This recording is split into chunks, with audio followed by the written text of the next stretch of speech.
What if I told you that learning more English could actually make your speaking worse? Hey everyone, welcome back to Speak and Rise, the podcast where we help you build English confidence, not just English vocabulary. Hi everyone, I'm Jessica. And I'm Mark.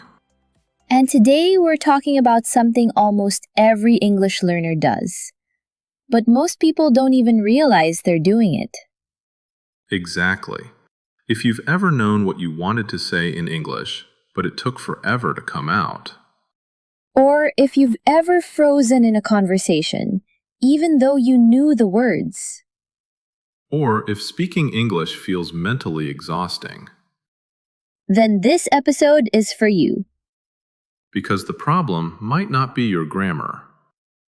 It might not be your vocabulary either. The real problem could be something happening inside your head every single time you speak. Translation. Yep, that habit of translating everything before you say it. Today we'll show you why it happens, how it slows you down, and most importantly, How to start thinking and speaking more naturally in English. let's get into it. Jessica, can I ask you a weird question? Always. What language are you thinking in right now? There's a voice inside your head that I call the editor. The editor. I love that name. The editor sits there and rewrites everything you want to say before you say it. You think, I should tell them about my weekend. And the editor goes, is weekend the right word? Should you say my days off? Wait, did you use the right preposition? On the weekend or at the weekend? And also, is this story even interesting enough? The editor is a nightmare. It's like having a really annoying coworker who reviews every email before you send it. Right. And by the time the editor finishes its review, the conversation has already moved on. The moment is gone. And you just said nothing. Native speakers don't have an editor. Or if they do, it's way quieter. Because they trust that whatever comes out is going to be fine. Not perfect, fine. And fine is enough. That's the key. Native speakers speak imperfectly all the time. They use wrong words, they go, they restart sentences, they say anyways when it's not even a word. But they don't freeze, because they trust that the other person will understand them anyway. And that trust, that belief that what I say will be understood, that's confidence. That's the bridge. So how do you turn off the editor? Or at least, make it quieter? 3 things, and none of them involve learning more vocabulary. Love that. Go. Number 1, the one-word rule. When someone says something to you in English, don't try to respond with a full sentence. Just react with one word. Really? Wow. Exactly. Same. That's crazy. One word. No grammar to check. No translation needed. Just react. This is actually the technique we talked about in our short, the one-word reactions thing. And it works because it bypasses the editor completely. You're not constructing a sentence, you're just responding. Like a reflex. And once you start responding with one word, the second word comes easier. And the third.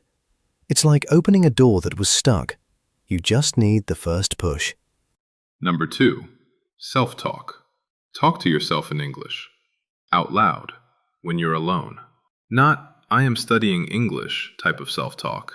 That's boring. Just narrate your life. I need to buy milk. This coffee is terrible. Why is my neighbor so loud? The neighbor one is so real. It doesn't matter if it's simple. It matters that you're producing English without anyone judging you. You're training your brain to go directly from thought to English instead of thought to your language to translate to English. You're building that bridge. And you can do this anywhere. In the shower, walking to work, cooking. 5 minutes a day is enough. Number 3, Lower the standard. This is the hardest one, but it's the most important. Stop trying to speak perfect English. Speak functional English. Good enough English. The goal of a conversation is not to sound like a textbook. The goal is to connect with another human being. And here's a question that changed everything for me. Would you rather say something imperfectly or say nothing at all? That's a powerful question. Because right now, most of you are choosing nothing at all. And that's the confidence problem, not the vocabulary problem. So let me bring this all together. You understand English. You really do. You've been learning for years. You've consumed hundreds of hours of content. The words are in your head. They're there. The problem isn't that the words aren't there. The problem is that you don't trust yourself to use them. You don't trust that what you say will be good enough. You don't trust that people will understand you. You don't trust that mistakes are okay. And that trust, that's confidence. And confidence doesn't come from studying more.